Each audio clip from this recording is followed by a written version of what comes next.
Selamat berjumpa.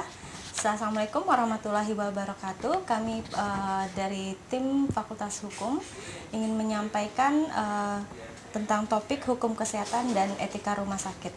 Pada hukum kesehatan dan etika rumah sakit ini terdiri dari 5 sesi, yaitu yang pertama adalah wajib hukum kesehatan dalam perundang-undangan Indonesia dan konvensi internasional. Yang kedua adalah rekam medik dari aspek hukum. Yang ketiga, aspek hukum pelayanan gawat darurat. Yang keempat adalah topik mengenai etika rumah sakit, hospital bylaws dan medical bylaws. Dan yang kelima adalah topik mengenai medical litigation. Dari kelima topik atau sesi yang disampaikan pada sub hukum kesehatan dan etika rumah sakit ini, secara garis besar dapat saya sampaikan bahwa dari topik-topik itu akan dikupas satu persatu mengenai bagaimana hubungan para subjek hukum yang ada di rumah sakit, bagaimana nanti pengaturan dari para subjek yang ada di dalam rumah sakit itu, baik dokter dengan dokter, hubungannya secara kontraktual, dokter dengan pasien, dan dokter dengan rumah sakit sebagai sarana pelayanan kesehatan. Selanjutnya di sini kita juga di dalam topik yang kedua, yaitu rekam medik dari aspek hukum kesehatan. Di sini kita melihat bagaimana aspek hukum rekam medik tersebut, baik dari rekam medik yang bentuknya konvensional ataupun dalam bentuknya elektronik. Di sini aturan-aturan regulasi yang mengaturnya seperti apa, itu akan dibahas di dalam topik kedua.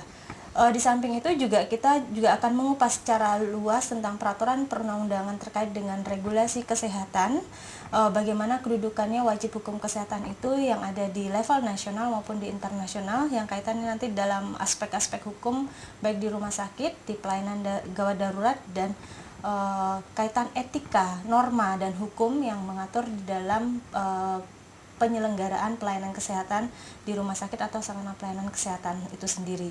Nah, selanjutnya tidak terlepas dari hukum kesehatan dan etika rumah sakit ini, banyak konflik-konflik atau yang terjadi antara para pihak tadi, yaitu subjek hukum, antara dokter dengan pasien, pasien dengan rumah sakit, ataupun dengan dokter dengan rumah sakit. Sangat dibutuhkan adanya suatu penyelesaian sengketa yang terkait dengan bidang kesehatan, dalam hal ini terkait dengan sarana pelayanan kesehatan, yaitu dengan medical litigation. Nah, di sini dari kelima topik yang akan disampaikan, ini semua materi sudah terdapat di dalam web Gamel. Jadi silakan Bapak atau Ibu untuk mendownload materi-materi yang sudah ada untuk diselesaikan, dipelajari dan dipahami, dan nanti akan kita lakukan secara bersama-sama diskusi dan pembahasan lebih lanjutnya agar lebih teliti dan dapat kita diskusikan secara bersama-sama permasalahan-permasalahan yang ada saat ini, kasus-kasus yang sedang atau yang ada di dalam praktek di lapangan. Demikian yang dapat kami sampaikan, bahwa hukum kesehatan dan etika rumah sakit itu sangat dibutuhkan, terutama dengan regulasi-regulasi yang berkembang dari tahun ke tahun, dari bentuk produk itu sendiri, baik undang-undang sampai dengan produk turunan lainnya.